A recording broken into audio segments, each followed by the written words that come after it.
نعمل النهارده الفطار ده مع بعض يا جماعه. الفطار ده زي العسل، حلو. مش مكلف يعني. ما قعدناش عملنا شويه محشي، وعملنا فراخ، وعملنا زي ما انتم شايفين كده شويه ملوخيه بالهنا والشفا يا رب. حاجه كده سهله وسريعه وبسيطه وزي الفل. على قد كده يعني. هاتي يوم بيومه عشان ما تعملي كل يوم صابح بصابح. وحاجات بسيطه ما تكتريش. احنا عملنا النهارده حاجات بسيطه قوي على قد الفطار بالظبط. النهارده الفيديو خفيف وسهل وسريع. كل سنه وانتم طيبين، وما تنسوناش في صالح دعواتكم كده وافتكرونا بالدعوات الصالحه. الله يبارك لكم، وشهر الخير علينا وعليكم يا رب. كل سنه وانتم بالف خير. يلا بينا نخش ونشوف عملنا الفطار ازاي النهارده بسرعه كده سريع. حاجه سهله وسريعه ان شاء الله. نشوف ازاي هنعمل الفطار. جانا بصوا، عايزه بسرعه يعني. هي خلاص كده. انتوا مش سامعين الاذان بيأذن اهو خلاص. طب احنا نعمل ازاي الفطار والاذان بيأذن؟ يلا بينا. هو انا عبيطه؟ نخش. لو الفطار بتاعنا النهارده عجبكم جماعه ما تنسوش انا تعملوا لايك عايزه للفيديو. اسالكم سؤال، هو انا عبيطه؟ اه عادي من غير ما تقولي عبيطه. يلا بينا عشان ما نضيعش وقت. السلام عليكم ورحمه الله وبركاته. كل سنه وانتم طيبين، كل سنه وانتم بالف خير. ينعاد علينا وعليكم على الناس كلها يا رب الايام بالخير يا رب ان شاء الله. النهارده هنعمل مع بعض فطار. كنت بعمل شويه محشي فلفل وبتنجان وكوسه. عايزه اقول لكم على حاجه. رحت اجيب بتنجان ابيض ما شاء الله لقيته ب30 جنيه. فقلت ليه بنقص يعني. الاسود ماله جميل وامور و10 جنيه حلو قوي. تمام كده. وعملته طبعا. عملت معاكم الخلطه كتير قبل كده وما تصورش الحقيقه في البدايه يعني. وكان عندي ماسوره بقى كده. انا عامله فراخ جنب الاكل ده النهارده. بس انا كان عندي ماسوره قلت اسويها. كانت نص ماسوره كده واحد يعني قطعه واحده. وقلت ايه نعمل بقى المحشي بتاعنا ده ان شاء الله يبقى محشي زي العسل. تمام كده. انا خلصته وعبيته اهوت وجهزته. صينيه الكوسه دي الصينيه اللي كنت عامله فيها الخلطه. حطيت فيها الكوسه زي ما كانت يعني. وده البتنجان بتاعي. وقفته وبقى كام واحد شويه كده رحت حطهم على الوش. تمام كده. هنزوده ونحطه على النار ونكمل بقيه الفطار بتاعنا. حاجات كده خفيفه وسريعه. برضو المحشي بالكوسه والبتنجان ما بياخدش اي وقت خالص. بيخلص اوام كده وبيعدي بسرعه يعني. وبالهنا والشفا يا رب. هنزوده بقى بالشوربه بتاعه الماسوره. تمام. شايفين يا بنات الشوربه بتاعه الماسوره بتاعتنا عامله ازاي؟ بصوا زيت اكنها زيت. كل ده طبعا كان في الماسوره. اهو الحله بتاعتي اهي نولع عليها وننزل عليها بقى بالشوربه كده اهوت.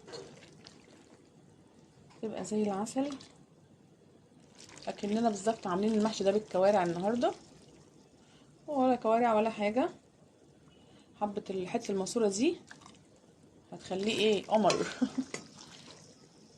واو سخن جدا.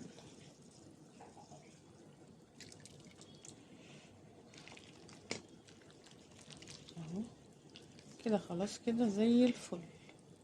تمام كده. المحشي بتاعي حلو. شايفين الميه بتاعته اهي كده حلوه قوي. بس خلاص كده هنغطيه ونجيب صينيه الكوسه بتاعتنا كمان ونزودها. صينيه الكوسه بتاعتي اهي. ونفس الحكايه كده بنزودها. على فكره الصينيه دي هسيبها تغلي كام غلوه على البوتاجاز. وبعد كده باخدها بحطها في الفرن. انا بحب اكمل سوا الكوسه في الفرن. بتاخد لون كده كمان من فوق بقى بتبقى ايه جميله جدا. تمام كده اهي. بتقلي كده الكوسه خلاص كده زي الفل اهي. تمام كده. هنغطي الكوسه بتاعتنا زي ما قلت لكم. هتغلي كده كام غلوه حلو كده. وبعدين هشيلها احطها. اكون مسخنه الفرن كويس قوي واروح مدخلاها على الفرن. تمام. المحشي بتاعنا خلاص وطيت عليه. تشرب خالص الشوربه بتاعته وطيت عليه. هنا عندي شويه شوربه بتوع الفراخ. فرمت طماطميه واحده حطيتها عليه. واحط رشه كزبره ناشفه عليهم. وهحط مكعب مرق. تمام كده اهو. مكعب مرق كده فيها. وهحط فص واحد توم مفروم. ويغلوا كده مع بعض. واجيب الملوخيه بتاعتنا ونحطهم ونعمل شويه طبق ملوخيه كمان. اهو هننزل بقى بايه. عندي ملوخيه ناشفه الحقيقه يعني اهي جميله. بصوا خضره وحلوه ازاي. لونها جميل.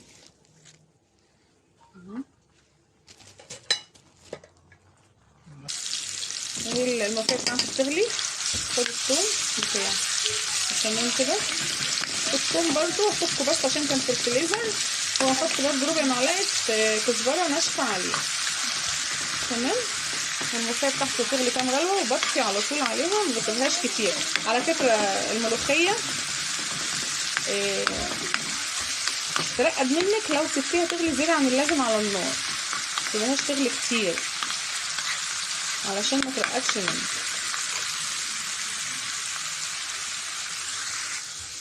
انا هطفي بقى خلاص كده على الملوخيه بتاعتي، خلاص كده طفيت.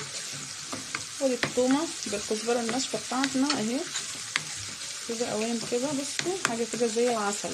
كل سنه وانتم طيبين. عايزه اقول لكم على حاجه، وانا بجيب البتنجان جبته قبلها يعني بقالي يومين جايباه صراحه، وعندي متشال في التلاجة. وبعدين قلت اروح اجيب بتنجان ابيض كمان، يعني عشان يبقى انا بحب الاسود الحقيقه يعني. فقلت اجيب كيلو ابيض. رحت اجيبه، تخيلوا لقيته بقول للناس بتنقي منه، بقول لهم بكام؟ قالوا ب 30 جنيه. الراجل بقى بيفضل قفص البتنجان بتاعه، وبعدين بيقول لهم البتنجان مش بقاش ب 30 بقى ب 35. انتوا متخيلين؟ ب 35 وهم بينقوا لسه فيه. يعني هو قال لهم ب 30 ومسافه ان هم لسه بينقوا قال لهم ب 35. انتوا متخيلين؟ يعني قلت لهم كان صراحه يعني موقف يعني بجد يعني كان صعب. قلت لهم لا خلاص بلاش بتنجان ابيض، الاسود زي العسل وبيبقى عامل زي الزبده بالظبط بجد. التوميه بتاعتي اهي تحمر كده اهي، واروح طافيه بقى بس اديها كمان لون كده كمان خفيف كده. انا بحبها مش غامقه قوي، بحبها صفرة كده، تفضل ريحتها حلوه في الملوخيه وطعمها كمان بيبقى حلو. محمره قوي بتدي مراره، اوعي تحمري التومه بتاعتك قوي